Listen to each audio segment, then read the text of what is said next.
تو اللہ تعالیٰ اپنے محبوب کا نام ہی ایسا رکھے کہ حضور کا نام لیتے ہی تعریف ہو جاتی، اور کہنے والا خوش قسمت ہے، سرکار کا نام ہے پاک اس کی زبان پر آ رہا۔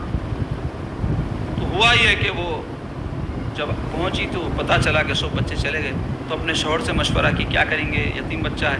تو شوہر بولے دیکھو اب اتنی دور سے اپن آئے خالی کے کو جانا، جو بھی ملتا ہوں گا انعام ملنے دو مت ملنے دو، بچے کو لے لو، تو خالی نہیں جائیں گے۔ تو ٹھیک ہے بول کے حضور پاک صلی اللہ علیہ وسلم کی خدمت کے لیے حضور کو حاصل کرنے جب وہ پہنچی تو وہ روایت کرتی ہے کہ میں جب بی بی آمنہ کے گھر میں پہنچی تو سرکار پاک علیہ الصلوۃ والسلام اپنے جھولے میں آرام فرما رہے تھے، چاند سے زیادہ سرکار کا چہرہ روشن تھا۔ دیکھتے ہی پہلی نظر میں میری ایسی محبت دل میں آئی کہ میں حضور کو خوشی سے اپنے گود میں اٹھا لی۔ جیسے میں حضور کو اٹھائی حضور مسکرائے، دندان مبارک سے ایسی روشنی نکلی کہ اس کی چمک سے میرا دل منور ہو گیا۔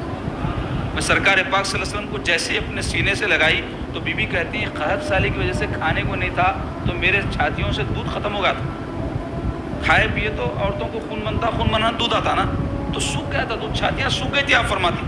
جیسے ہی سرکار کو میں اپنے سینے سے لگائی، سرکار کی برکت سے محبت سے سرکار کی میرے چھاتیوں میں دودھ آ گیا بولے۔ تو میں سرکار پاک صلی اللہ علیہ وسلم کو دودھ پلائی تو پیارے آقا علیہ الصلوۃ والسلام ایک چھاتی سے دودھ پیے دوسری چھاتی کو منہ نہیں لگا رہے، اور ہمیشہ یہ عادتیں پا رہی۔ کیوں؟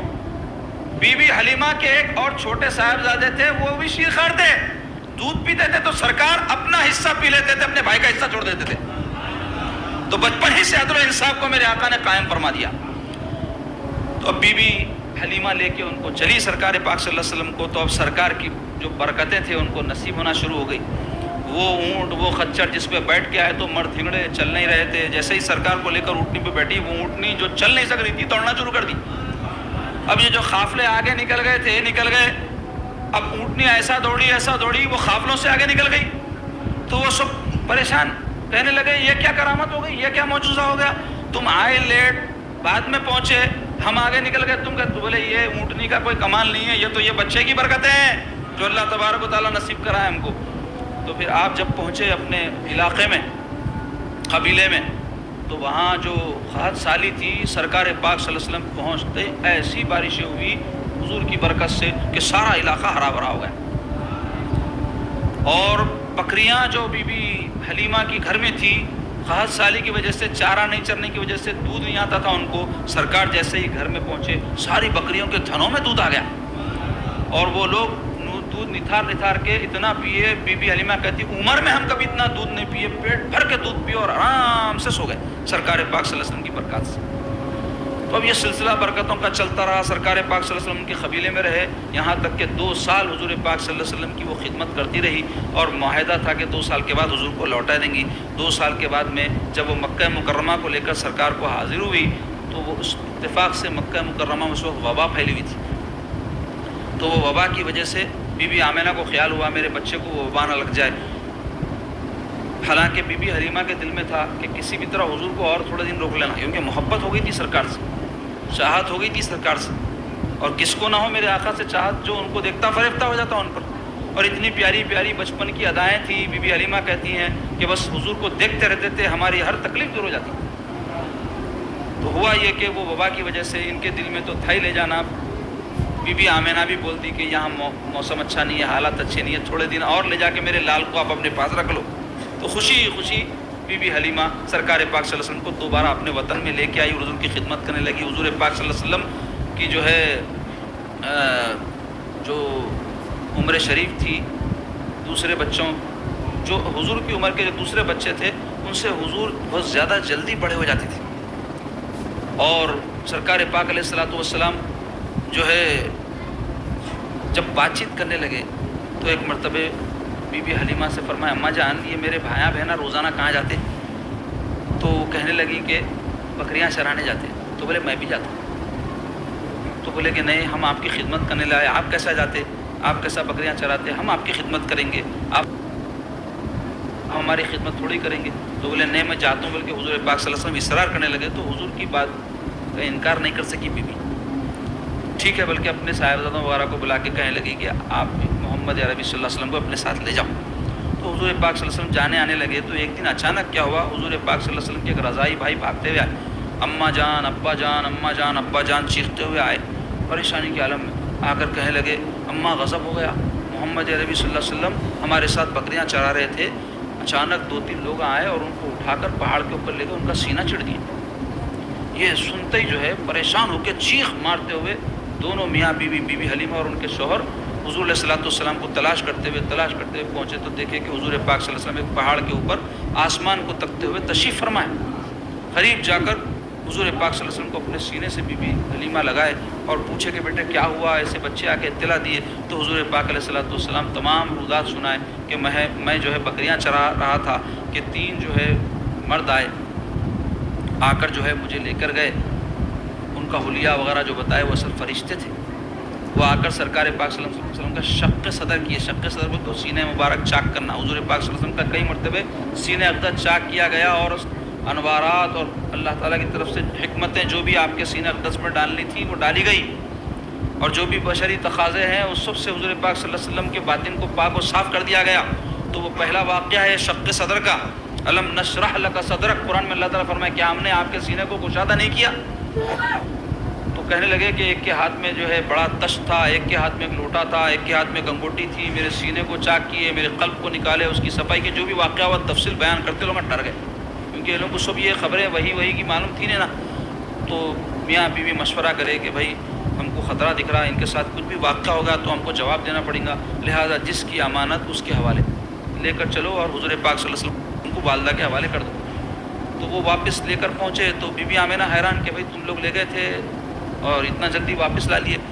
تو سارا واقعہ جو ہے بی بی حلیمہ بی بی آمنہ کو سنائے، اور پھر ایسا اظہار شکا کیے کہ ہو سکتا ہے کہ خدا نہ خواستہ کوئی آصف وغیرہ ان کو ستا رہے ہیں۔ تو یہ سن کے بی بی آمنہ بولی کیسی بات کر رہے ہیں آپ، یہ میرا بیٹا ایسی شان کا مالک ہے، ایسے ان کے برکات ہے، یہ واقعات ہے ولادت کے وقت کے واقعات اور قبل ولادت کے جو کچھ حضور کے ارحاسات تھے وہ سب بیان کر کے کہنے لگی میرے بیٹے کے ساتھ کوئی ایسی بات نہیں ہو سکتی۔ بہرحال حضور پاک صلی اللہ علیہ وسلم اپنی والدہ معظمہ کے پاس رہنے لگے، اور وقت گزرتا گیا یہاں تک کہ جب عمر شریف حضور کی 6 سال کی ہوئی تو سرکار پاک صلی اللہ علیہ وسلم کی والدہ معظمہ بی بی آمنہ علیہ السلام وصال فرما گئی۔ حضور کو لے کر وہ مدینہ طیبہ گئی تھی، حضور پاک صلی اللہ علیہ وسلم کے ننیال، تو وہاں پر جو ہے کیا ہوا کہ وہ بیمار ہو گئی اور وہاں ان کا انتقال ہو گیا۔ تو حضور پاک صلی اللہ علیہ وسلم کی خادمہ تھی ایمن ان کا نام تھا، جن کو برکہ کہا جاتا ہے، وہ حضور پاک صلی اللہ علیہ وسلم کو لے کر کے مدینہ طیبہ سے مکہ مکرمہ آئی۔ تو حضور پاک صلی اللہ علیہ وسلم کے دادا حضرت عبد المطلب نے حضور کی کفالت اٹھائی اور وہ حضور پاک صلی اللہ علیہ وسلم کی پرورش کرنے لگے، یہاں تک کہ عمر شریف جب 8 سال کی ہوئی تو دادا عبد المطلب کا بھی وصال ہو گیا۔ تو حضرت عبد المطلب کے وصال کے بعد حضور پاک صلی اللہ علیہ وسلم کے چچا حضرت ابو طالب حضور پاک علیہ السلام کے ذمہ دار بنے، اور ایسی محبت ان کو حضور سے تھی کہ اپنے بچوں سے زیادہ حضور کو چاہتے تھے، اپنے بچوں سے زیادہ حضور سے محبت کرتے تھے، اپنے بچوں سے زیادہ حضور کا خیال رکھتے تھے، ہمیشہ حضور پاک صلی اللہ علیہ وسلم ان کے ساتھ رہتے تھے۔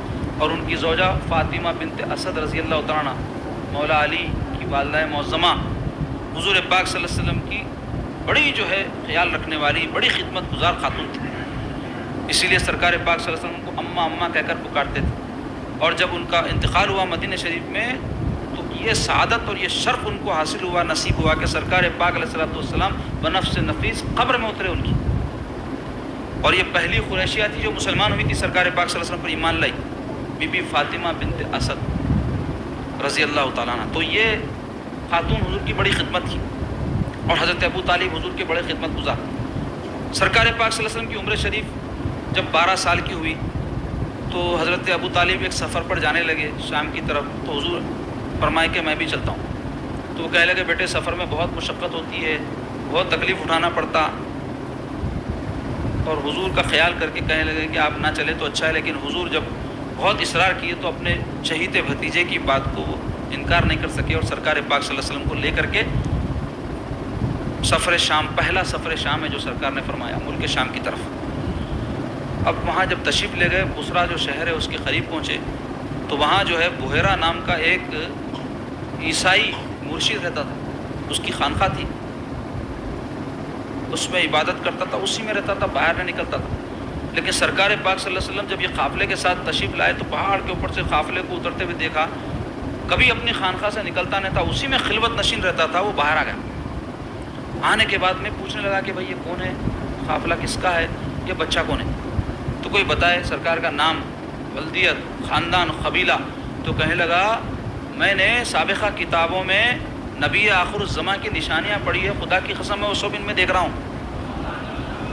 اور ان کے سرپرست کون ہیں؟ تو کسی نے کہا کہ یہ ابو طالب.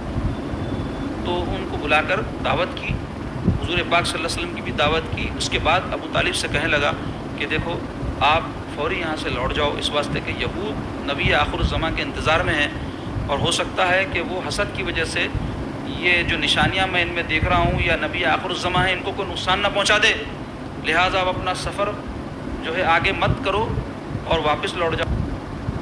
تو حضرت ابو طالب حضور پاک صلی اللہ علیہ وسلم کو لے کر کے مکہ مکرمہ واپس آ گئے، اور حضور پاک صلی اللہ علیہ وسلم مکہ مکرمہ میں رہنے لگے، اور حضور کی محبت اور عظمت حضرت ابو طالب کے دل میں بڑھ گئی اس واقعے کے بعد. یہاں تک کہ پیارے آقا علیہ الصلوۃ والسلام کی عمر شریف جب 20 سال کی ہوئی تو قبیلہ قریش اور قبیلہ خیس، دو بڑے بڑے قبیلے ہیں عرب کے، ان میں لڑائی ہوئی. ویسے تو ان لوگوں میں عربوں میں لڑائیاں چلتے رہتے تھے، جہالت کی وجہ سے ہمیشہ یہ لوگ لڑتے رہتے تھے، اور خون خرابہ عام تھا، اور خون کا بدلہ خون کی پالیسی پہ عمل رہتا تھا.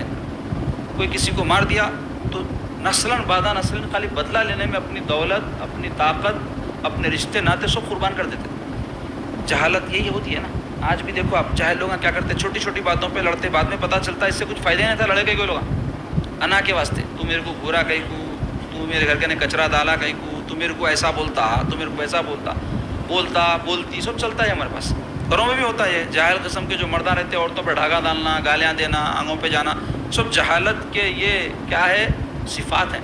تو وہ لوگ وہاں بھی جاہل تھے، لڑتے رہتے تھے. تو قبیلہ قریش اور قبیلہ قیس میں جنگ ہوئی، اس میں بہت سارے لوگ قتل ہو گئے دونوں طرف کے. پہلے قبیلہ قیس جو ہے غالب آیا، پھر پلٹ کر قبیلہ قریش ان کے اوپر غالب آ گیا. لیکن یہ روز روز کے خون خرابے، لڑائی جھگڑے سے جو ہے ماحول بڑا خراب ہو گیا تھا. مگر یہ جنگ میں چونکہ قبیلہ قریش والے حق پر تھے، اس واسطے پیارے آقا علیہ الصلوۃ والسلام اس جنگ میں شریک ہوئے. اور یہ جنگ کو کہتے ہیں جنگ فجار. فجار اصل میں کہتے ہیں فجور سے، نافرمانی کو کہتے ہیں. اس کا نام جنگ فجار کیوں پڑا بولے تو یہ جو جنگ ہے حرمت والے مہینوں میں لڑے گی. حرمت والے مہینے وہ مہینے ہیں جس میں عرب جنگ نہیں کرتے تھے. اس کے باوجود کہ جنگاں ہوتے تھے، لیکن 4 مہینے ان کے نزدیک مقدس تھے جن کو اشہر حرام کہا گیا. حرمت والے مہینے یعنی جنگ نہیں کرنا حرام. اس میں جنگ وہ اس میں 3 مہینے حج کے تھے، ذوالقعدہ، ذوالحجہ، محرم، اور 1 مہینہ رجب کا تھا جس میں لوگ عمرے میں بہت آتے تھے. تو یہ 4 مہینوں میں نہ لڑتے تھے، مگر بعض وقت ایسے حالت پیدا ہو جاتے تھے یہ مہینوں کا بھی لحاظ نہیں کرتے تھے، جاہلا لڑ لیتے. تو ایسی یہ مہینوں میں چونکہ جنگ ہوئی تھی حرمت والے مہینے میں، اس واسطے اس جنگ کا نام پڑ گیا جنگ فجار. تو حضور اس میں خود تو یعنی جنگ نہیں لڑے، شریک ہوئے، لیکن اپنے چچاؤں کو تیر اٹھا کر دیتے تھے کیونکہ قریش قبیلے والے حق پر تھے. تو اب یہ سلسلہ اسی طرح جنگوں کا چلتا رہا. تو 20ویں برس جو ہے یہ جنگ ہوئی. 25ویں سال جو ہے سرکار پاک صلی اللہ علیہ وسلم کی عمر شریف کے حضور پاک صلی اللہ علیہ وسلم دوسرا سفر فرمائے شام کی طرف. حضور پاک صلی اللہ علیہ وسلم کی دیانت داری، امانت داری، شرافت اور آپ کی جو خوبیاں تھیں وہ سارے عرب میں مشہور ہو گئی تھی، کیونکہ وہ ماحول ایسا نہیں تھا، ایسے لوگ اس زمانے میں تھے نہیں. تو سرکار کے اندر یہ جو خوبیاں تھیں یہ لوگ دیکھ کر حضور کے موتی ہو جاتے تھے، حضور کے معتقد ہو جاتے تھے. ارے ایسے ماحول میں ایسا نوجوان، ایک تو نوجوان، دوسرے ایسی خوبیاں، ہمیشہ سچ بولنے والے، وعدہ کرے تو پورا کرنے والے. اور حضور تجارت فرماتے تھے، تو تجارت میں تو کئی موقعوں پر لوگوں کو وعدہ خلافیاں کرنی پڑتی ہیں، کئی موقعوں پر جھوٹ بولنا پڑتا ہے. چلتا سو مارکیٹ میں آپ دیکھتے نا کیا کیا ہوتا. لیکن پیارے آقا علیہ الصلوۃ والسلام ویسے بدترین دور میں بھی عمر شریف جوانی کی ہے، آپ اعلیٰ کردار، اعلیٰ اخلاق کا عظیم نمونہ تھے، جس کی وجہ سے آپ کے کردار کا سارے عرب میں چرچا تھا. تو اسی دوران جو ہے بی بی خدیجہ الکبریٰ رضی اللہ تعالیٰ عنہا، جو ایک بڑی پارسا، طاہرہ، طیبہ، مکے کی بڑی نیک خاتون، تجارہ تھی، بزنس مین خاتون تھی. ان کے پاس بہت کثیر مال تھا، ان کے والد بہت بڑے بزنس مین تھے، تو ترکے میں والد کی طرف سے بہت مال ملا تھا. تو آپ اس زمانے میں تجارت فرماتی تھی، آج سے 1400 سال پہلے. تو آپ جو ہے کیا کرتی تھی، خود تجارت کے لیے مارکیٹ کو نہیں جاتی تھی، کسی سے معاہدہ کرتی تھی اس زمانے میں جو لوگ مارکیٹ میں سیلز وغیرہ کے مارکیٹنگ کے ماہر تھے ان سے معاہدہ کرتی تھی، پیسہ اور مال میرا، محنت تمہاری، جو بھی نفع آئے گا تمہارا یہ پرسنٹیج، میرا یہ پرسنٹیج.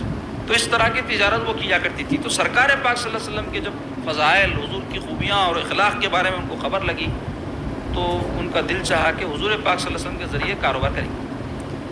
تو اپنے غلام میسرہ کو ساتھ دے کے سرکار کو ملک شام کے سفر کے لیے آمادہ کری. تو پیارے آقا علیہ الصلوۃ والسلام میسرہ کے ساتھ ملک شام کا دوسرا سفر فرمائے. تو اس وقت بھی نستورہ نام کا ایک راہب حضور کو دیکھا. دیکھ کے میسرہ کے پاس آ کے پوچھا یہ کون ہے؟ تو میسرہ بولے یہ محمد بن عبداللہ ہے، قریشی ہے، مکے کے یہ فرد ہیں، ایسے ایسے ان کی خوبیاں سب سنا ہے. تو انہیں بولے رہے یہ اللہ کے نبی معلوم ہو رہے میرے کو، اس واسطے کہ میں پرانے کتابوں میں پڑھا تھا. یہ سامنے جھاڑ دیکھ رہے ہیں، اس جھاڑ کے بارے میں کہ اس جھاڑ کے نیچے صرف اللہ کا نبی رکیں گا، آ کے انہوں رکے. اور بھی بہت ساری باتیں میں دیکھا کہ آسمان سے ابر جو ہے ان کے اوپر سایہ فگن ہو رہا، جو یہ سارے حضور کے اعلان نبوت سے قبل کے معجزات تھے اس کو نظر آئے. تو وہ کہنے لگا کہ ان کی بڑی عزت کرو، ان کی بڑی تعظیم کرو، یہ معمولی شخصیت نہیں ہے. تو بہرحال حضور پاک صلی اللہ علیہ وسلم جب اس سفر پہ تشریف لے گئے، تجارت کیے، تو حضور پاک صلی اللہ علیہ وسلم کی ایسی برکت ہوئی کہ جو بھی تجارت کا مال تھا وہ ہاتھوں ہاتھ بک گیا اور بہت کثیر نفع کے ساتھ بکا. میسرہ حیران کہ ہم اتنے برس سے تجارت کر کے یہاں تھے، کبھی اتنا فائدہ نہیں ہوا. سرکار پاک صلی اللہ علیہ وسلم کی برکت سے بہت زیادہ فائدہ ہوا. اور پیارے آقا علیہ الصلوۃ والسلام کے جو ہے اوصاف، ان کے کمالات، ان کی خوبیاں، ان کے اخلاق قریب سے سفر کے دوران میسرہ کو دیکھنا میسر ہوا. اور جلد تجارت کا مال بک جانے کی وجہ سے واپسی ہوئی. تو قافلے آتے جاتے رہتے تھے، تو کون سا قافلہ کب نکلا، کب پہنچیں گا، یہ سب رپورٹ پہنچتی رہتی تھی مکے کو. تو بی بی خدیجہ کو بھی رپورٹ پہنچ گئی کہ آپ کا جو تجارتی قافلہ تھا فلاں فلاں دن نکلا ہے اور اتنے دن میں سفر طے کر کے فلاں دن یہاں آ جائے گا. تو بی بی خدیجہ وہ قافلے کے انتظار میں جو ہے جو دن بتایا گیا تھا اس دن اپنے بالا خانے پہ، بولے تو فرسٹ فلور کا جو حصہ رہتا وہاں تشریف فرما ہو کر قافلے کا انتظار کر رہی تھی کہ حضور پاک صلی اللہ علیہ وسلم تشریف لائیں. تو ان کی جیسے ہی نظر پڑی تو دور سے نظر آیا کہ حضور کے سر کے اوپر ایک ابر سایہ فگن ہے. سایہ کیوں ہے؟ اور بھی بہت ساری ایسی چیزیں عجیب و غریب قسم کی انہوں نے دیکھے. اور میسرہ آ کے وہ ساری جو سفر کے دوران کی روداد ہے وہ بی بی کو سنائے. حضور پاک صلی اللہ علیہ وسلم کے خوبیاں، حضور کے کمالات، حضور کے معجزات سب بتائے. تو بی بی خدیجہ کا دل حضور پر آ گیا. جبکہ وہ ایسی بی بی تھی، 2 مرتبہ ان کے پہلے نکاح ہوئے تھے اور دونوں شوہروں کا انتقال ہو گیا تھا. اور بڑے بڑے مکے کے سردار آرزومند رہتے تھے ان سے شادی کرنے کے لیے، کیونکہ بڑی نیک خاتون، بڑی دولت مند خاتون، بڑی حسین و جمیل اور بڑی خوبیوں کی حامل، مشہور تھی ان کی خوبیاں سارے جو ہے مکے کے شہر کے علاوہ اطراف و اکناف کے علاقوں. تو بڑے بڑے سردار خواہش مند رہتے. لیکن بی بی کسی کا پیام قبول نہیں کرتی تھی. 2 پہلے ہی جو ہے شوہروں کا انتقال ہوگا، اب میں نہیں کرتی، بلکہ ارادہ کر لیا. لیکن سرکار پاک صلی اللہ علیہ وسلم کی ایسی جو ہے محبت اللہ ان کے دل میں ڈالا کہ وہ اپنے طور پہ سرکار پاک صلی اللہ علیہ وسلم کے پاس اپنا پیام بھیجا. سرکار پاک صلی اللہ علیہ وسلم کے پاس جب پیام پہنچا بی بی کا تو حضور پاک صلی اللہ علیہ وسلم فرمائے کہ میں اپنے چچاؤں سے مشورہ کر کے جواب دیتا ہوں. سبحان اللہ. ابھی اعلان نبوت نہیں ہوا، لیکن سرکار پاک صلی اللہ علیہ وسلم کے اندر اللہ تعالیٰ نے کیسی کمال کی باتیں، کیسی خوبیاں رکھی تھی. دیکھو مشورہ کرنا. حضور پاک صلی اللہ علیہ وسلم فرمایا میں اپنے چچاؤں سے مشورہ کر کے جواب دیتا ہوں. پھر آپ حضرت ابو طالب سے مشورہ کیے تو سنتے ابو طالب بولے اس سے بہتر کیا ہو سکتا ہے؟ ایسی خاتون جس سے شادی کرنے کے لیے پورے مکے کے سردار جو ہے آرزومند ہے اور وہ آپ کو پیام بھیجا رہی ہیں، فوری قبول کر لی. تو اطلاع دی گئی اور ایک دن مقرر ہوا بی بی خدیجہ اور سرکار کے نکاح کا، اور سرکار پاک صلی اللہ علیہ وسلم کی بی بی خدیجہ سے شادی ہو گئی اور سرکار پاک صلی اللہ علیہ وسلم کی خانہ آبادی ہو گئی اور حضور پاک صلی اللہ علیہ وسلم بی بی خدیجہ کے ساتھ رہنے لگے. مکان میں سیدہ خدیجہ رضی اللہ تعالیٰ عنہ بڑی نیک سیرت اور بڑی مقدس اور بڑی عاقلہ اور بڑی خوبیوں والی خاتون تھی. حضور پاک علیہ الصلوۃ والسلام کی جتنی اولادیں ہوئی وہ ساری بی بی خدیجۃ الکبریٰ رضی اللہ تعالیٰ عنہ کے بطن سے، سوائے ایک شہزادے حضرت سیدنا ابراہیم رضی اللہ عنہ کی جو بی بی ماریہ رضی اللہ تعالیٰ عنہ کے بطن سے ہے. باقی سرکار پاک صلی اللہ علیہ وسلم کے صاحبزادے اور صاحبزادیاں سیدہ خدیجہ ہی کے بطن سے ہیں. پیارے آقا علیہ الصلوۃ والسلام کے 3 صاحبزادے تھے، 4 صاحبزادیاں. صاحبزادے حضرت عبداللہ، قاسم و حضرت ابراہیم 3، اور 4 صاحبزادیاں سیدہ زینب، سیدہ رقیہ، سیدہ ام کلثوم اور سیدۃ النساء العالمی بی بی فاطمہ الزہرا رضی اللہ تعالیٰ عنہ. حضور پاک علیہ الصلوۃ والسلام کے خوبیاں اور آپ کے جو اخلاق اور آپ کا جو کردار تھا اس سے بی بی خدیجہ بڑی متاثر تھی. اور حضور پاک صلی اللہ علیہ وسلم سے جب ان کا رشتہ ہو گیا تو بی بی خدیجۃ الکبریٰ رضی اللہ عنہ سرکار سے عرض کرنے لگی، انی رغبت فیک لحسن خلقک وصدق حدیثک. یہ ایسا سرکار سے عقیدت و محبت میں ڈوبا ہوا جملہ ہے جو سیدہ خدیجہ حضور کی بارگاہ میں حضور کی نعت پڑھ رہی. کیا کہہ رہی؟ انی رغبت فیک، کہ میں آپ کی طرف راغب ہوئی، آپ کی جانب راغب ہوئی، لحسن خلقک، آپ کے اچھے اخلاق کی وجہ سے، وہ صدق حدیثک، اور آپ کی سچی بات کی وجہ سے. سبحان اللہ، میرے آقا علیہ الصلوۃ والسلام کیسا کردار اس بدترین ماحول میں پیش فرمائے تھے